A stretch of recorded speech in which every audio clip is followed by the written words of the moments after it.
Hey, good morning, Horizon Church. Good morning, Estella and Patrice and Kathy Joe and Mom, and happy birthday, Mom. I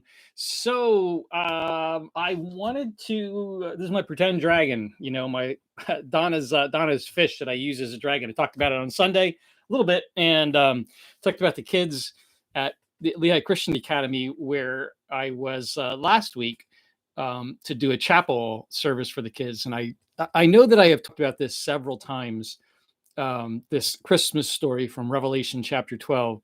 And so for some of you, this will be a repeat, maybe for all of you. I don't remember, but I keep getting questions about this whenever I talk about it. And I'm not enough of a Bible scholar, or I'm not brilliant enough to figure this all out. But I just think that Revelation chapter 12 tells a wonderful story that I think in some ways the meaning is pretty obvious. There's in Revelation chapter 12, when you read it, it really is a Christmas story. There's a wonderful story about a woman who's about to give birth, and there's this great red dragon crouching, trying to kill the baby as soon as he's born, et cetera, et cetera. And if you remember the context of the book of Revelation, John's kind of being given a vision, and you don't have to try to figure out what every little thing means in the book of Revelation. It's really kind of, in some ways, kind of a big picture story. But there's this dragon that is a great red dragon that's trying to kill the baby. I knew that was going to happen.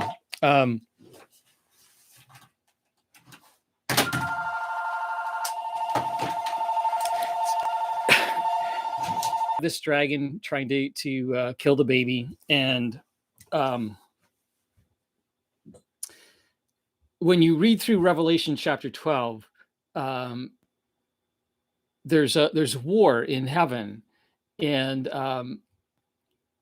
there's a song that gets sung right after the war is over, when the dragon is defeated. And good morning, Pat. And Revelation chapter 12 tells us very plainly that the dragon represents Satan. And this is the song that gets sung. Good morning, Rocks. This is the song that gets sung. Fishy dragon. Yep. When the dragon is defeated, when the war is over. John says, verse 10, Revelation chapter 12, verse 10.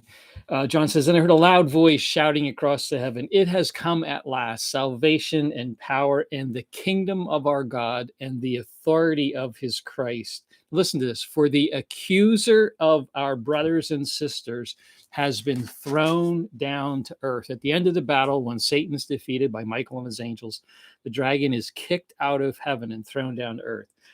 The accuser of our brothers and sisters has been thrown down to earth. The one who accuses them day and night before our God has been thrown down to earth, and they have defeated him by the blood of the Lamb and by their testimony, and they did not love their lives so much that they were afraid to die. Therefore rejoice, O heavens, and you who live in the heavens, rejoice.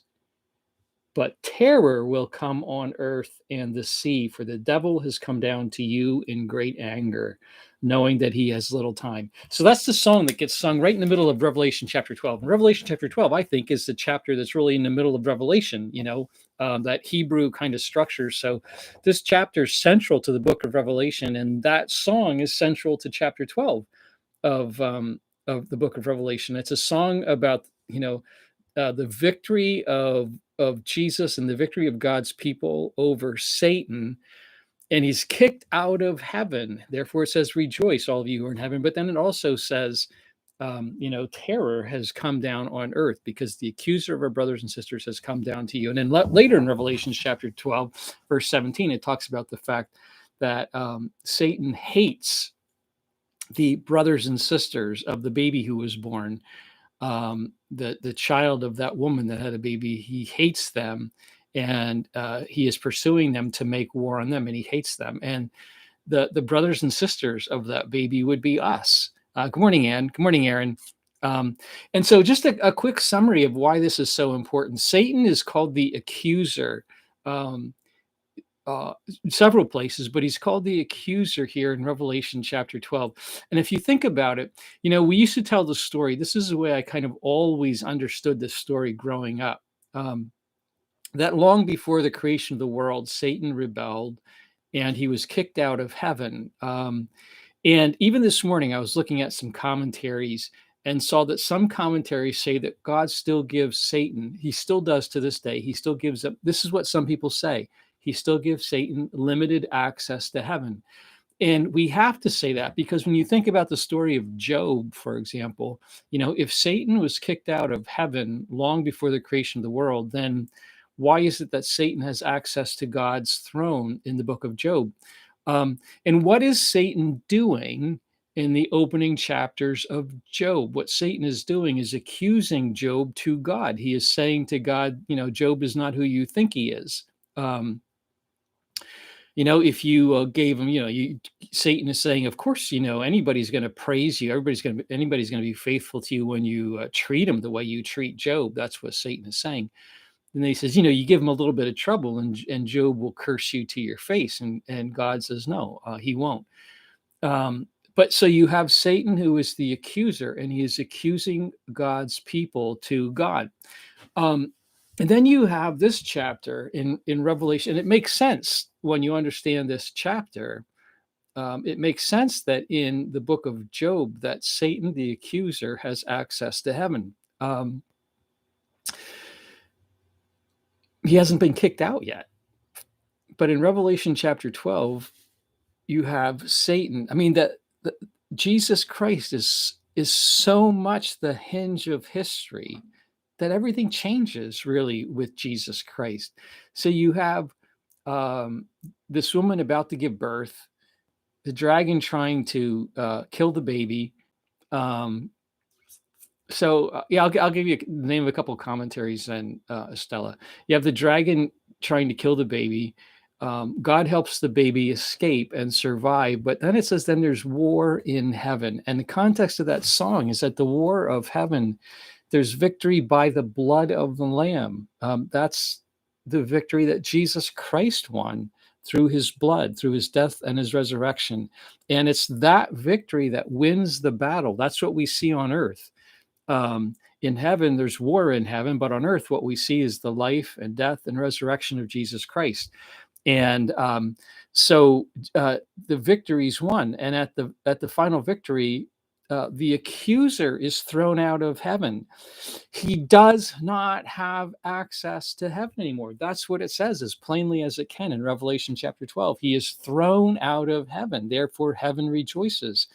And he has no more access to heaven. That means he can no longer accuse you and I to God. He can't accuse any Christians. He can't accuse us to God because he doesn't have access to heaven anymore. That's why Jesus, for example, when he sends out his disciples on a mission, they come back and report all that they've done. And Satan says, I saw Satan fall like lightning. And what Jesus is seeing is what's happening. He's seeing what's happening in heaven because of what's going on here on earth. This is why you have Paul say in Romans chapter 8, if God is for us, who can be against us? Since he did not spare his own son, but gave him up for us all, won't he give us everything else? Then Paul says this, who is there left to accuse us? Paul has this understanding. He's saying there's nobody left in heaven that's going to accuse us to God because of the victory of Jesus Christ. Paul says, who is there left to accuse us? No one. Then he says, who is there left to condemn us? No one. Can anything ever separate us from the love of God? And of course, the answer to that is no, of course not, because there's no opposition anymore in heaven. Satan does not have access to God anymore because of the victory of Jesus Christ. Good morning, Marianne. That's the story of the dragon in Revelation 12. Now, here's the thing: as that chapter ends, as Revelation chapter 12 ends, what John wrote is that Satan has recognized that he's cast out of heaven. He has no authority in heaven anymore. but he's cast down here. That's the image in Revelation chapter 12. He is cast down to earth. And actually the song says, "Woe to you, O earth, for the accuser of our brothers is now cast down to you." He's now here. And if Satan is the accuser, that's how he's the liar, the accuser. If Satan is the accuser, and if he does not have access to God anymore, if he cannot accuse you and I to God, and he can't, that's what Revelations 12 says. That's what Paul said. Who is there left to accuse us? No one. If he cannot accuse us to God, then to whom does he accuse us? He accuses us to us. That's what I believe when Revelation chapter 12 talks about the fact that he is here and he hates the brothers and sisters of Jesus, and he is here to make war on us. This chapter doesn't make any sense if, as some people believe, Satan won't be cast out of heaven until the end of time. If that's true, if he's cast out of heaven at the end of time, then how in the world is he here to make war on the brothers and sisters of Jesus Christ? At the end of the time, that won't happen anymore. But he's here now to make war. I think that's what it's telling us. And I don't understand all this. I don't understand how all this stuff works. But it's what I believe Revelation 12 is telling us. He's here now. And if he can no longer accuse us to God, then to whom does he accuse those he hates? He accuses us to us. And he's constantly somehow, I don't know where we get the messages, but we're constantly getting the messages. I'm not good enough. If I sin, I am cast out, and if I fail, which we constantly, there's just it's always a struggle. But that's the messages that we hear all the time. We're just not good enough. We're just not up to par with everybody else. If only I was as good of a Christian as other people. If only I prayed as much as other people. If only I read the Bible as much as other people. If only I witnessed as much as other people. It's the constant message. We're just not good enough. And it's a false message. It is a lie, I believe, from evil. And so, Paul is saying, he picks up this story and he asks in Romans 8, if God is for us, who can be against us? If God gave his son, won't he give us everything else? If God did not spare his own son. And then he says, who is there left to accuse us? No one. Who is there to condemn us? No one. And then that wonderful phrase, what can ever separate us from the love of God? And the rhetorical answer is nothing. Nothing can. So such an important thing for us to remember that Satan does not have access to God anymore. He can't accuse you and I to God. This is why we stand in grace. This is why grace is just such an important concept, that God views us entirely now because of grace and because of the blood of the Lamb, according to Revelation chapter 12. I no longer need to listen to the lies of the accuser. I'm not good enough. Sin destroys me, and God won't like me anymore, et cetera, et cetera, et cetera. I stand in God's presence because of the blood of the Lamb. And if there's any accusations, it's the accuser whispering the accusations to me, to myself. And I don't need to listen. I need to claim what Paul talks about. Who is there left to accuse me? No one. Who is there left to condemn me? No one. So what can separate me from the love of God in Jesus Christ? Nothing. So such an important story. Such an important story. Hi, Gavin. Such an important story to remember this concept that the Christmas story, as Revelation 12 chapter tells us, Revelation 12, there's this war in heaven between the dragon who wants to kill the baby, and God spares the baby. There's war in heaven. At the end of the war, Satan is kicked out of heaven, thrown down to earth, where he wages war against the brothers and sisters of Jesus Christ because he hates us. But there is no need to fear because the victory's won. And I do not need to listen to the accusations of the enemy. So anyway, read it. It's a read chapter 12, and don't stress about the fact that you're going to struggle a little bit to understand it. Don't try to make every little thing, every symbol means something. Just get the overall flow. But right in the middle of Revelation chapter 12 is that song sung by what John hears in heaven. This great victory that takes place over the accuser. God no longer has to listen to him. So anyway, yeah, so just live in grace every day, live in grace, and hold on to the truths that Paul knew, because he understood what was going on. um, who is there left to accuse us? No one. Who is there left to condemn us? No one. So Paul says, what can separate us from the love of God in Jesus Christ? Nothing can. So hold on to that thought. Take it through the day and through every one of your days. And let me pray for all of us that that's a truth that we'll remember. And then I got to plug my phone back in and get on with my day. Got to still do, man, Christmas Eve. Boy. So let me pray for all of us.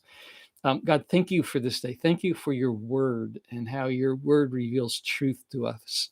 God, I know that sometimes we're tempted to, we're tempted to listen to the lies wherever they come from. And I don't understand it, but tempted to listen to the lies that we're just not good enough. We're not, we're sinners. And why, God, there's some truth to the fact that that we still haven't eradicated sin from our lives entirely, God. Yet there's this truth that you no longer listen to the accusations of the enemy. There's nobody left to condemn us. There's nobody left to accuse us, and therefore there's nothing that is going to separate us from the nothing that is going to separate us from the love of God in Jesus Christ. So thank you for that truth. Help us to hold on to it this day, and help us to hold on to it tomorrow and every day. And God, as we move towards the celebration of Christmas, the gift of your Son is just such a significant moment in history when, through Jesus Christ, you entered the world that you created, and you did so to redeem it. And God, we remember that. We remember that with joy, and I pray, God, that would be a truth that we carry through us every day of our lives. And I pray this in Jesus' name, amen. All right, everybody. Hope you guys have a wonderful day, and love you all. Hi, Karen. Hi, Ann, and love you all. And see you Thursday morning, and then Christmas Eve. I think I might show up Christmas Eve. I don't know. So love you all. Goodbye.